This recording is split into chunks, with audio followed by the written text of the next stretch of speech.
آسمان دیکھتا ہے۔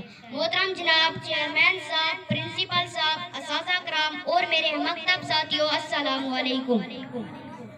آج مجھے جس عنوان پر لب کشائی کرنے کا موقع ملا ہے وہ ہے تعلیمی سکھاتی ہے جینے کا سلیقہ۔ صدر، پہلی وائی آئی اقرا، پڑھ اپنے رب کے نام سے جس نے تجھے پیدا کیا۔ اس کا مطلب ہمیں زندگی کا پہلا سبق ملا پڑھ، یعنی کہ علم حاصل کر۔ جناب صدر، تعلیم کا مطلب ہے جاننا، معلوم کرنا، کسی بات کا ادراک ہونا، کیونکہ تعلیم ہی کی بدولت انسان ترقی کی راہ پہ گامزن ہوتا ہے۔ علم کے سمندر میں ڈبکیاں لگا کر ستاروں کا کھوج لگاتا ہے، زمین کے سینے سے معدنیات تلاش کرتا ہے، پانی کی گہرائیوں سے ہیرے جواہرات تک رسائی حاصل کرتا ہے، پانی اور سورج کی شعاعوں سے توانائی کے حصول تک سب تعلیم کی مرہون منت ہے۔ جناب صدر، کیونکہ تعلیم اس کام کیا جینے کا سلیقہ۔ میرے پیارے نبی حضرت محمد نے فرمایا ماں کی گود سے لے کر قبر تک علم حاصل کرو۔ ایک اور جگہ فرمایا علم حاصل کرو گویا تمہیں چین جانا پڑے۔ آخر میں ان شعر سے اجازت چاہوں گا۔